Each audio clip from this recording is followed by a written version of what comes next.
Bonjour à tous et à toutes. Tout en espérant que vous avez passé une bonne semaine sous la protection de notre Seigneur et Sauveur Jésus-Christ, nous vous souhaitons la bienvenue sur la chaîne L'île de la Grande Espérance.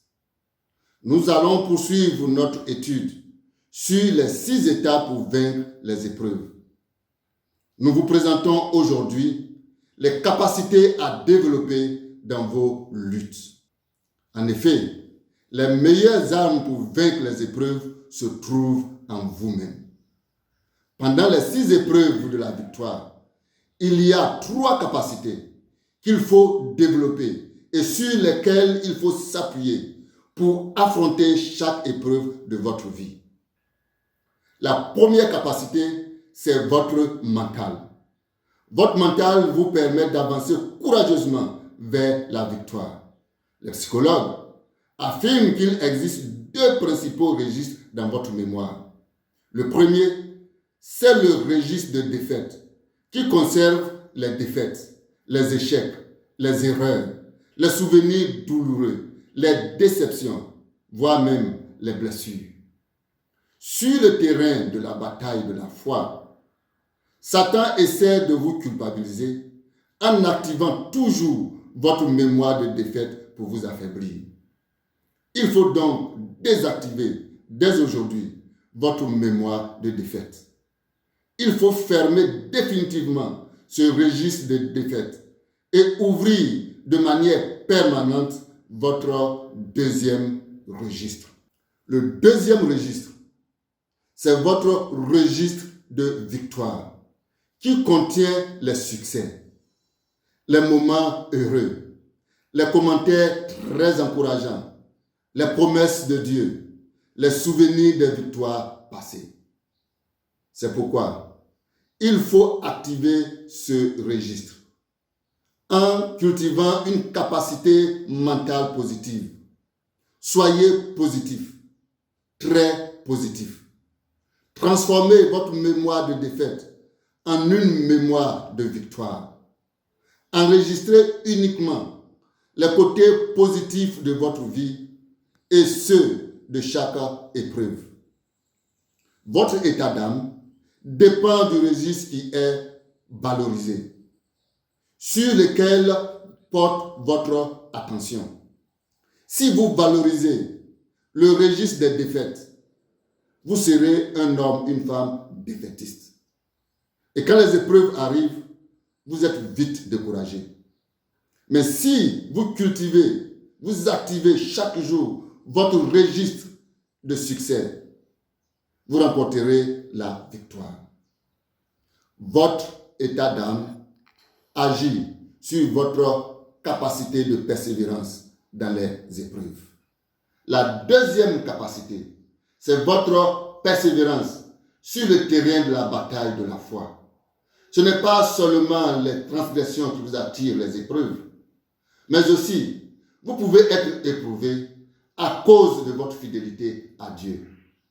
Dans cette situation, Dieu limite les actions de votre ennemi. C'est le cas de Job. En effet, Job est l'homme le plus riche de sa région et de son époque. À cause de son intégrité, à cause de sa droiture, de sa crainte de Dieu, et le fait qu'il se détourne du mal, il a été durement frappé. Il a tout perdu en une journée. Il a perdu ses 7 fils. Il a perdu ses 3 filles et tous ses troupeaux. Face à cette terrible épreuve, dans Job chapitre 1, verset 21, Job se prosterne et dit: Je suis sorti nu du sein de ma mère, et nu je retournerai dans le sein de la terre. L'Éternel a donné, et l'Éternel a ôté. Que le nom de l'Éternel soit béni. Quel serviteur courageux. Job a perdu sa santé.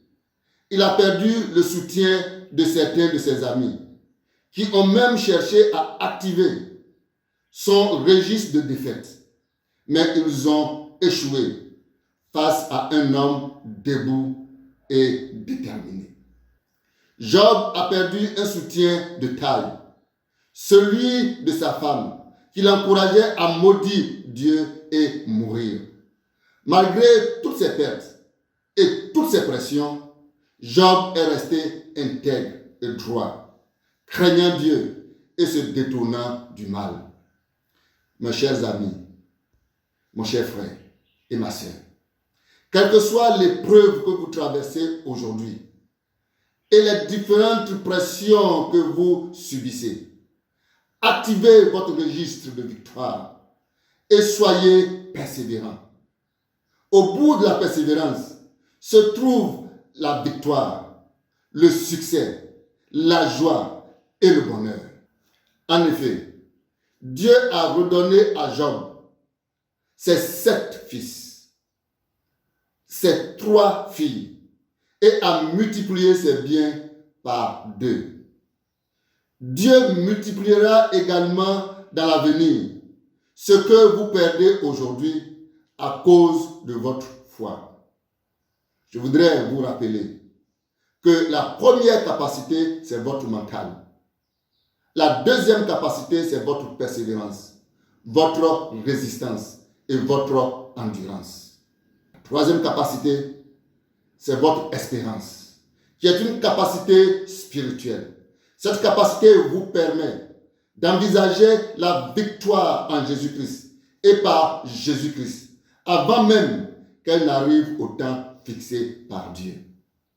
Avant chaque épreuve, Dieu évalue votre capacité mentale, votre persévérance à lui rester fidèle, votre espérance, et il prépare les moyens de vous en sortir en utilisant toutes ces capacités. Notre Dieu est vraiment un Dieu magnifique. Il est au contrôle de toutes choses. Il est au contrôle de votre vie. Dieu ne permettra jamais qu'une épreuve, qu'une tentation soit au-delà de vos capacités. Jacques chapitre 1, versets 2 et 3 affirme: Mes frères, regardez comme un sujet de joie complète les diverses épreuves auxquelles vous pouvez être exposés, sachant que l'épreuve de votre foi produit la patience. Soyez donc patients, mes amis. Entraînez-vous avec les épreuves actuelles pour gagner en expérience, afin de vous préparer pour affronter les épreuves et les détresses à venir. Car l'apôtre Paul promet, dans Romains chapitre 16, verset 20, le Dieu de paix écrasera bientôt Satan sous vos pieds. Bientôt, très bientôt, Dieu va écraser Satan sous nos pieds. Dieu dit dans ce verset que lui-même, il va écraser Satan sous nos pieds. Et l'apôtre Paul, poursuivant, dit que la paix de notre Seigneur Jésus-Christ soit avec vous. Amen.